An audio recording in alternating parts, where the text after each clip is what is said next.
I would suggest that definitely you should have a graduation. Why? Because എന്തുകൊണ്ട് 12th കഴിഞ്ഞ് കഴിഞ്ഞാൽ നിങ്ങൾക്ക് selection കിട്ടും. ഞാൻ ഈ പറഞ്ഞ ക്വാളിറ്റീസ് ഒക്കെ ഉണ്ട്. If you are able to crack the interview, definitely you will go to the training.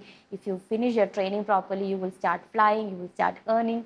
നമ്മൾ ഈ പറഞ്ഞ എല്ലാ ഫെസിലിറ്റീസോടുകൂടി നിങ്ങൾ ഫ്ലൈ ചെയ്യാൻ സ്റ്റാർട്ട് ചെയ്യും. പക്ഷേ എത്ര നാൾ നിങ്ങളൊരു ബേസ് ലെവൽ ക്യാബിൻ ക്രൂ ആയിട്ട് മാത്രം ഫ്ലൈ ചെയ്യും?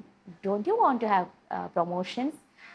ഈ ഒരു ലെവലിൽ തന്നെ നിന്നാൽ മതിയോ? നമുക്ക് മുകളിലേക്കൊക്കെ പോകണ്ടേ? നമ്മുടെ ഏജ് കൂടി വരുവാണ്. അപ്പോൾ നമ്മളൊരു 18 അല്ലെങ്കിൽ ഇൻ്റർനാഷണലിലേക്ക് വരുമ്പോൾ 21 ഇയേഴ്സിൽ ഫ്ലൈയിങ് സ്റ്റാർട്ട് ചെയ്താൽ, അതായത് ഇന്ത്യൻ ഏവിയേഷനിൽ 18 സ്റ്റാർട്ട് ചെയ്യാം. And if you are trying four N international airline you should be 21+. ആ ഏജിൽ ഫ്ലൈയിങ് സ്റ്റാർട്ട് ചെയ്താലും ബേസിക് ക്വാളിഫിക്കേഷൻ അവർ ചോദിക്കുന്നത് 12th ആയിരിക്കും. Definitely I understand. പക്ഷേ after that you started flying in 21, then you need to get promotions, right? For the promotions, definitely they are going to ask about your qualification. At that point of time you need to have this degree. So degree അല്ലെങ്കിൽ graduation is very very important. അതുകൊണ്ട് most of the students എന്നോട് ചോദിക്കാറുണ്ട്, miss അല്ലെങ്കിൽ മാം എന്തിനാണ് ഞങ്ങൾ graduation ചെയ്യുന്നത്? കാരണം റിക്വയർമെൻറ്റ്സിൽ ഗ്രാജുവേഷൻ പറയുന്നില്ലല്ലോ. കോഴ്സ് റിക്വയർമെൻറ്റ്സിൽ ഗ്രാജുവേഷൻ പറയുന്നില്ല, because they are not asking you to get promotion.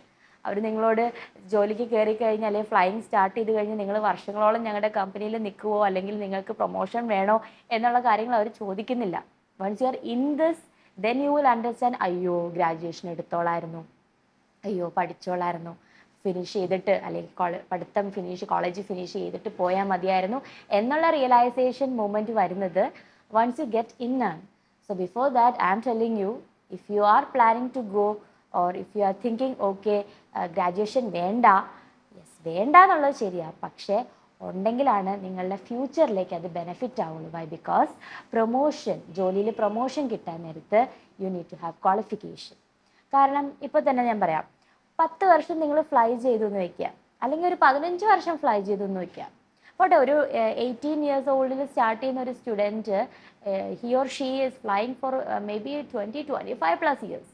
ഒരു പോയിന്റ് കഴിയുമ്പോൾ ലെറ്റ് മീ ട്രൈ സംതിങ് എന്നുള്ളൊരു പോയിന്റ് വരും ലൈഫിൽ എപ്പോഴെങ്കിലും.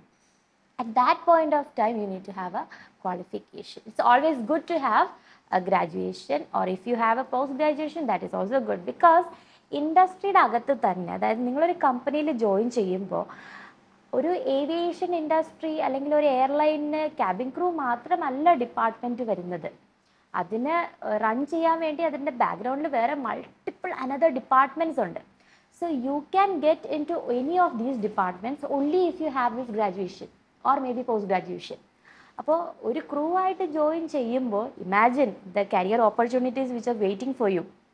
അതായത് ഒരു ക്രൂ ആയിട്ട് ജോയിൻ ചെയ്യുമ്പോൾ നിങ്ങൾക്ക് ഗ്രാജുവേഷനോട് കൂടിയാണ് നിങ്ങൾ ജോയിൻ ചെയ്യുന്നതെങ്കിൽ മേ ബി ഒരു 10 ഇയേഴ്സ് ഫ്ലൈയിങ് കഴിഞ്ഞു, അല്ലെങ്കിൽ ഒരു 5 years 6 years whatever may be basic ആയിട്ടുള്ള ഒരു കമ്പനിക്ക് വേണ്ട ഫ്ലൈയിങ് ഇയേഴ്സ് കഴിയുമ്പോൾ if you want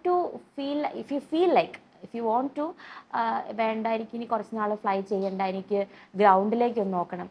ground സ്റ്റാഫായിട്ടല്ല, cabin ക്രൂവിൻ്റെ തന്നെ ഗ്രൗണ്ടിലിരുന്ന് ക്യാബിൻ ക്രൂ ഡിപ്പാർട്ട്മെൻറ്റിനെ റൺ ചെയ്യുന്ന മറ്റുള്ള ഡിപ്പാർട്ട്മെൻറ്റ്സ് ഉണ്ട്. ഹിയർ കംസ്, ഇപ്പോൾ ഞാൻ പറഞ്ഞായിരുന്നു കുറച്ച് സബ്ജക്ട്സിനെ പറ്റിയിട്ട്. സേഫ്റ്റി എമർജൻസി പ്രോട്ടോക്കോൾ സബ്ജക്റ്റാണ്, ഏവിയേഷൻ സെക്യൂരിറ്റി റൂൾ ഒരു സബ്ജക്റ്റാണ്, ഫസ്റ്റ് എയ്ഡ് ഒരു സബ്ജക്റ്റാണ്, ഡേഞ്ചറസ് ഗുഡ്സ് റെഗുലേഷൻസ് DG ഒരു സബ്ജക്റ്റാണ്, then comes your grooming, it's a subject, then comes your service, food and beverage service, it's a subject. So CRM it's another subject, crew resource management. അപ്പോൾ ഈ സബ്ജക്ട്സിനൊക്കെ പഠിപ്പിക്കുന്ന ആൾക്കാരുണ്ട്. ഈ പഠിപ്പിക്കുന്നത് ക്രൂ ആയിരുന്നവരാണ്. അപ്പോൾ പഠിപ്പിക്കുന്ന ഇൻസ്ട്രക്ടർ ആകാം, ഇൻസ്ട്രക്ടേഴ്സിൻ്റെ HODs ആകാം, പെർഫോമൻസ് മാനേജേഴ്സ് ആകാം. സോ നിങ്ങൾക്ക് ഒരു സർട്ടൺ പോയിന്റ് കഴിയുമ്പോൾ I don't want to fly, I want to work in the department എന്ന് വരുന്ന തോട്ട് വന്നാൽ at that point of time you should have graduation or post graduation, depends upon the designation you are planning to shift. കമ്പനിയുടെ അകത്ത് തന്നെ നിങ്ങൾ shift ചെയ്യാൻ plan ചെയ്യുമ്പോൾ നിങ്ങൾക്ക് ഈ ഒരു ക്വാളിഫിക്കേഷൻ ആ സമയത്ത് വളരെ ഇമ്പോർട്ടൻ്റ് ആയിരിക്കും. അപ്പോൾ 18 വയസ്സിൽ കയറുന്ന സമയത്ത് 12th ഉള്ളെങ്കിലും അതിനകത്ത് കയറിയതിന് ശേഷമേ ചിന്തിക്കുകയുള്ളൂ, അയ്യോ ഇതിവിടെ എത്തിപ്പെട്ടല്ലോ, പക്ഷേ കോളേജ് ഫിനിഷ് ചെയ്തിട്ട് വന്നാൽ മതിയായിരുന്നു, അല്ലെങ്കിൽ പോസ്റ്റ് ഗ്രാജുവേഷൻ കൂടി കഴിഞ്ഞിട്ട് വന്നാൽ മതിയായിരുന്നു എന്നുള്ളൊരു തോട്ട് അപ്പോഴായിരിക്കും പല സ്റ്റുഡൻസിനും ഉണ്ടാവുന്നത്. So if you really want to become a cabin crew, yes, basic qualification requirement is 12th. But if you ask me, I will definitely say that just finish your graduation at least. If you can finish your post graduation, definitely good.